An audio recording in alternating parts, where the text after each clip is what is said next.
Chào cả nhà đã trở lại với chương trình Q&A cuộc sống tại Phần Lan. Kỳ trước mình có đăng một cái poster là đến sống tại Phần Lan, bạn lo lắng những điều gì ở trên phần tab cộng đồng kênh YouTube của mình và cái trang fanpage Line Happy Country. Thì mọi người có để lại rất là nhiều cái phần bình luận bên dưới, thì mình tổng hợp lại và hôm nay mình sẽ chia sẻ đến cả nhà trong những cái gì mà mình có thể biết và mình tìm hiểu được, thì mình chia sẻ để cả nhà có thể hiểu hơn về những cái điều mà mình lo lắng trước khi đến tại Phần Lan. Và những bạn xem kênh mình nếu mà biết thêm những thông tin nào đó hoặc là thấy là mình nói chưa đúng thì có thể để lại dưới phần bình luận để giúp mọi người có thể hiểu hơn về những cái lo lắng mà trước khi đến tại Phần Lan này nhé. Welcome to Life in Happy Country Channel. Thì cái câu hỏi đầu tiên của bạn là Minh Nhật Hoàng, mình lo lắng về y tế khám chữa bệnh. Và của một bạn là Mai Khánh Hoàng, mình lo lắng y tế thủ tục khám chữa bệnh. Rồi ở bên Phần Lan này thì về y tế là hầu như gần như được miễn phí. Bạn chỉ trả cái tiền giống như là bạn thuê phòng, bạn ở, những cái phí dịch vụ bạn ăn uống trong đó. Còn lại về khám chữa bệnh thì đa phần là miễn phí. Thì do miễn phí cho nên là mọi người sẽ đi khám bệnh rất là nhiều, dẫn đến là nó sẽ bị quá tải và y tá cũng thiếu. Hôm trước mình có nghe chú mình nói một cái thông tin đó là thiếu khoảng 6.000 y tá và khoảng đâu đó là 200 bác sĩ, cho nên là bị thiếu rất là nhiều. Khi mà chúng ta đi khám bệnh thì chúng ta phải gọi điện lên để mà hẹn lịch. Ở Phần Lan này thì làm cái gì cũng phải có sắp xếp lịch trước hết để đúng giờ đúng hẹn, chứ không có mà mình đến ồ ạt thì xếp hàng nó sẽ làm mất trật tự và nó không có xử lý kịp. Đó, thì khi mà bạn gọi điện đến thì sẽ có một y tá, họ nghe và họ lấy những cái thông tin của bạn trước, rồi từ đó thì họ sẽ cho bạn làm cái lịch. Thì thông thường những cái gì mà nó không phải gọi là nguy cấp thì người ta sẽ để nó khoảng từ 1 đến 3 tháng tùy theo cái bệnh của bạn và bao nhiêu người và bác sĩ đó có rảnh hay không, rồi tùy theo cái bệnh của bạn là có bác sĩ nhiều để mà khám chữa bệnh đó hay không nữa. Thì mình nghe mọi người chia sẻ đa phần là sẽ chờ đợi khoảng 1 tháng đến 3 tháng. Rồi nếu mà bạn đến cấp cứu thì có cứu liền hay không thì cũng tùy luôn. Nếu mà bạn thật sự cần cứu liền thì sẽ có bác sĩ cứu, còn mà bạn vẫn còn có thể chờ được. Ví dụ như bữa trước em mình nó đi xe scooter té, nó rách càm, cũng ngồi chờ khoảng 2-3 tiếng đồng hồ thì mới có bác sĩ y tá ra, và lúc đó nó cũng khô luôn rồi chỉ có lau càm rồi đi về thôi, chứ cũng không cần phải may lại luôn nữa. Đó là mình ví dụ điển hình. Ví dụ như chú mình vậy bị cao huyết áp rất là nhiều, bị ói lên ói xuống luôn, nhưng mà vô đó cũng ngồi chờ hết 6 tiếng đồng hồ. Rồi sau đó vô bác sĩ cũng chỉ hỏi tình trạng như thế nào rồi chỉ cho những cái bài tập rồi về nhà tự tập thôi, chứ cũng không có thuốc để uống luôn. Một trường hợp nữa đó là nếu mà bạn muốn khám chữa bệnh nhanh thì bạn đi làm, công ty cũng sẽ có mua cho bạn cái bảo hiểm riêng, hoặc là bạn cũng có thể tự mua cái bảo hiểm riêng cho mình. Thì lúc này bạn sẽ đi khám ở những ngoài phòng tư thì nó sẽ nhanh hơn. Giống như khám tư thì bạn có chi phí và người ta thuê mướn bác sĩ y tá đầy đủ hơn thì nó sẽ nhanh hơn. Thì mọi người có biết thêm thông tin nào về khám chữa bệnh này thì có thể là dưới phần bình luận nhé. Rồi một câu hỏi của bạn Tam Trần, đó là chi phí sinh hoạt, mức lương công việc như thế nào? Về cái chi phí sinh hoạt mình có chia sẻ trong cái video 344 chi phí sinh hoạt của gia đình 4 người ở tại Phần Lan. Video 100 thì mình chia sẻ đó là nên sống ở tại thành phố lớn hay thành phố nhỏ. Trong đó mình có liệt kê ra những cái chi phí sinh hoạt, rồi bạn xem bạn phù hợp với trường hợp nào, bạn ở mấy người, rồi bạn chi những cái gì thì bạn ngồi bạn tính nó mới ra được. Còn việc làm thì tất nhiên là ở thành phố lớn thì nó sẽ có nhiều việc làm hơn cho các bạn rồi. Khi mà bạn đến đây bạn không cần tiếng Phần, bạn nói tiếng Anh, bạn vẫn có việc làm. Ở thành phố nhỏ vẫn có, nhưng tỷ lệ nó cạnh tranh rất là nhiều, tại vì có mấy cái nhà hàng ăn uống thôi. Mà chúng ta muốn xin vào thì biết bao nhiêu bạn sinh viên muốn xin vào đó, thì khi nào là bạn đã nghỉ thì bạn đã quen biết ai đó thì chị giới thiệu bạn vào, hoặc là bạn quen với người chủ, hoặc là người ta tuyển dụng. Nếu họ không có thể qua cái kênh quen biết nữa thì họ sẽ tuyển dụng, thì bạn xin đến phỏng vấn thôi. Đó, điều đó là tùy theo vào cái sự may mắn của các bạn ở thành phố nhỏ. Nhưng mà cái nào nó cũng có cái giá trị của nó. Ở thành phố lớn thì cái chi phí của nó lớn, còn ở thành phố nhỏ chi phí nó nhỏ. Của một bạn nữa đó là HB Phạm, thuê tìm nhà và nếu làm việc lâu dài mua nhà có nên không nếu chỉ ở một người. Rồi thì cái quan điểm mà về nhà cửa ở giữa Việt Nam và Phần Lan của mình nó sẽ khác nhau. Ở Việt Nam mình thì cứ an cư và lập nghiệp, mình có một căn nhà thì mình sẽ ổn định hơn để mình đi làm và cái chi phí nó cũng ít hơn. Nhưng ngược lại ở bên Phần Lan thì chi phí mà duy trì một căn nhà hàng tháng nó rất là nhiều. Một căn nhà bạn có thể phải đóng từ 200 cho đến 300 mấy euro, cái chi phí bảo dưỡng, sau đó là tiền điện, nước, net, phí sinh hoạt này nọ đồ nữa, rồi điện nó có thể là lên hoặc xuống tùy theo cái cao điểm. Ví dụ một người ở thì bạn thuê một căn nhà nó chỉ dao động từ 300 cho đến khoảng 500, 600 euro tùy theo thành phố. Nhưng mà bạn vận hành một căn nhà thì chi phí một tháng bạn bỏ ra cũng phải từ 300 cho đến 500 euro tổng cái chi phí lại. Cho nên là nếu mà bạn ở một mình á, thì bạn thuê nhà nó sẽ có cái lợi hơn, tại vì bạn ở vừa đủ thôi và bạn không phải đóng nhiều cái chi phí hơn. Còn bạn mua căn nhà, tất nhiên căn nhà bạn nó sẽ to, bạn đóng nhiều chi phí hơn.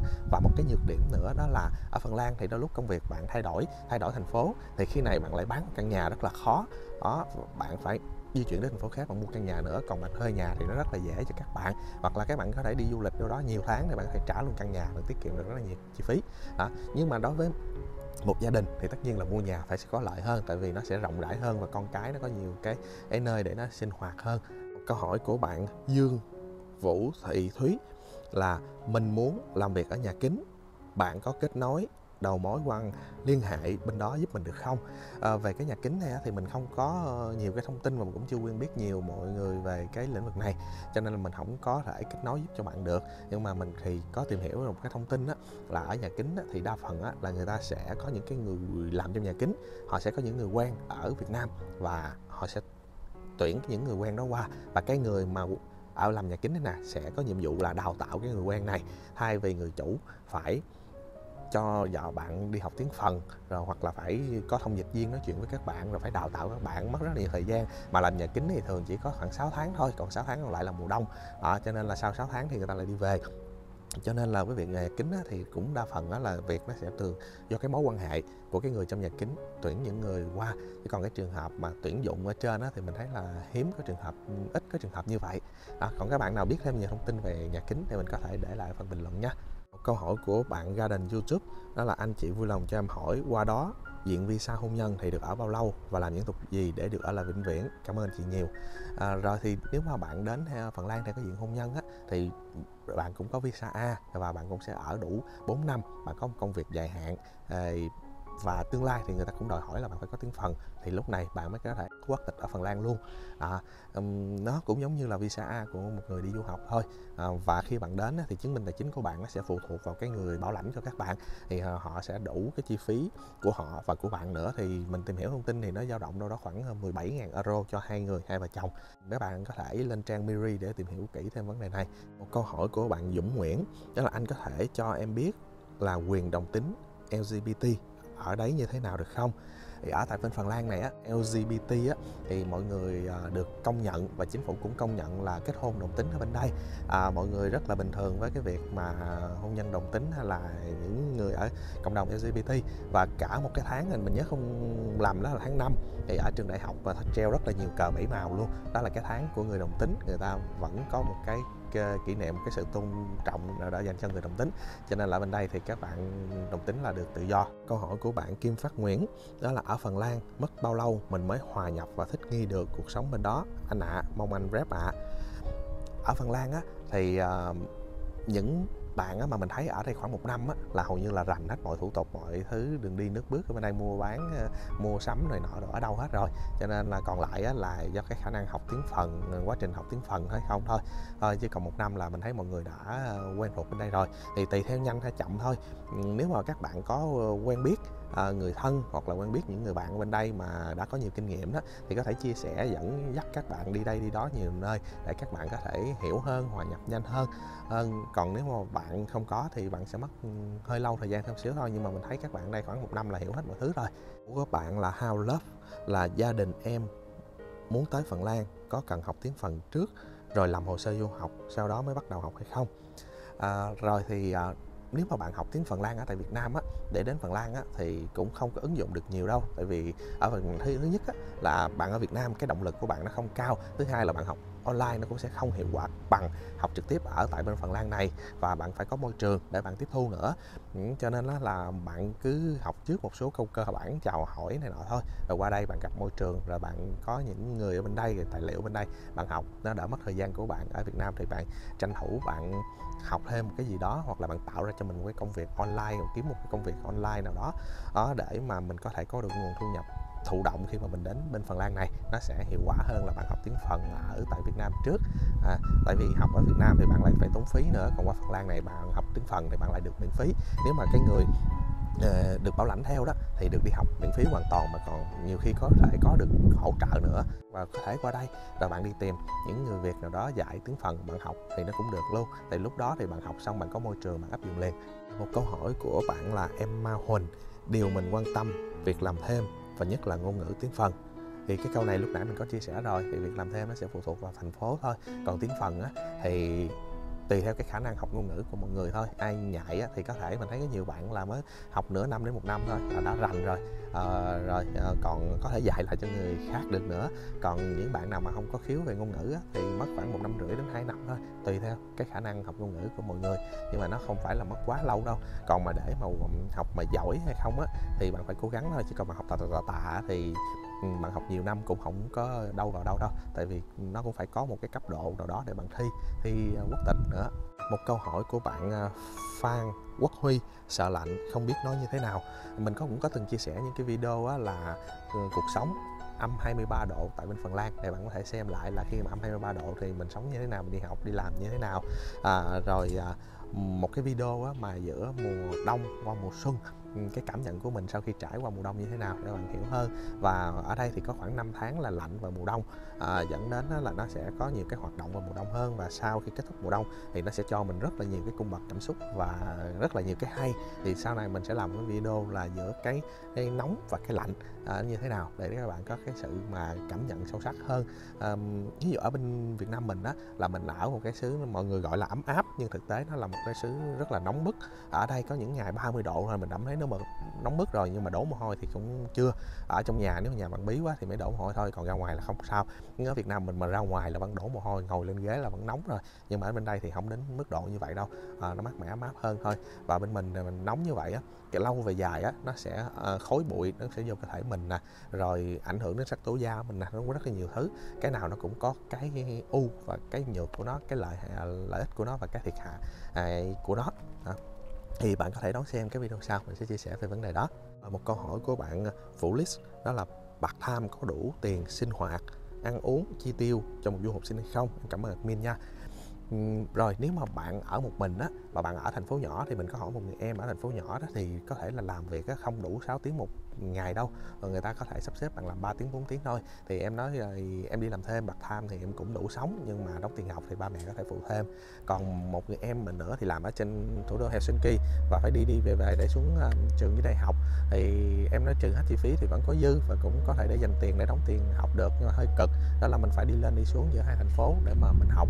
Thì ở thành phố nhỏ thì cái chi phí đóng tiền học phí nó sẽ ít hơn ở thành phố lớn, cho nên em lựa chọn cái trường hợp đó. Còn nếu mà ở cả thành phố lớn á, thì chi phí đóng học phí nó lớn hơn, mặc dù mình đỡ thời gian đi lại, nên là tùy theo bạn bỏ vô cái bài toán bạn cân đối.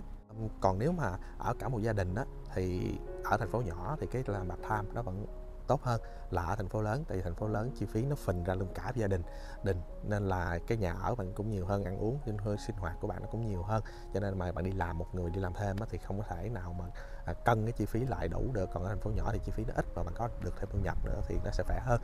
Một cái câu hỏi về mình lo lắng về ngôn ngữ của bạn Long Phạm, thì câu hỏi này mình đã cũng có trả lời lúc ở dưới rồi. Tiếp theo một câu hỏi của chị Thu Nguyễn Lê Xuân: con chị qua tầm 16 tuổi, rất sợ cháu bị trầm cảm vào mùa đông đầu tiên, rất lo. Rồi thì tất nhiên là ở Phần Lan này nếu mà mùa đông mà mình ở một mình á sẽ rất là bị trầm cảm. Nếu mà gia đình không có gọi điện thường xuyên mỗi ngày để nói chuyện, nó làm cho mình có vui vẻ hơn, mình có nhiều động lực hơn, để mà mình không có bị rơi vào cái tình huống là suy nghĩ tiêu cực rồi trầm cảm. Cái thứ hai đó là mình phải mua thêm vitamin D, những cái viên dầu cá để mình uống vào để bổ sung vitamin D cho cơ thể mình, người mình nó không có bị uể oải, mệt mỏi và trầm cảm do mùa đông nó bị thiếu ánh nắng mặt trời đó. Rồi cái thứ ba là chị nên cho bé tìm những cái khu sống mà có những cái bạn du học sinh là người Việt đó, hoặc là sống chung với người Việt thì nó sẽ có lợi hơn, vì hai người có thể trao đổi nói chuyện với nhau, hoặc là cùng nhau đi ra ngoài đi chơi tuyết, hay là đi này nọ đồ đó, nói chuyện thì nó cũng sẽ đỡ buồn hơn. Còn mà ở riêng ở một mình hay là ở với người nước ngoài á, thì thường thì sẽ bị buồn, thì gia đình cần phải gọi điện thường xuyên qua để giúp cho bé có thể có nhiều cái năng lượng hơn để không có bị trầm cảm. Đó là cái cách mà mọi người hay giải quyết ở bên đây vào mùa đông. Rồi thì cảm ơn cả nhà. Thì đó là tổng hợp những cái câu hỏi mà mọi người đã hỏi ở trong cái bài post, là những cái lo lắng về khi mà mình sống bên Phần Lan.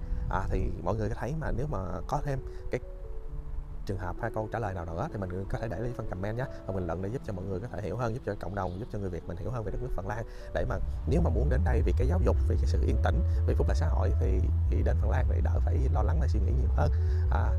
Rồi thì mọi người cũng nhớ follow ở trên kênh fanpage của gia đình mình là Life in Happy Country, hoặc là cái tab cộng đồng, thì lâu lâu mình sẽ post những cái poster về đặt những cái câu hỏi Q&A đó, thì mọi người có thể đặt cái câu hỏi của mình trên đó để mà mình có thể dành thời gian để giải đáp cho mọi người nhiều hơn. Rồi thôi, cảm ơn cả nhà, thì hẹn gặp lại cả nhà ở những video tiếp theo nhé. See you again. Let's like, subscribe and ring the bell to follow us.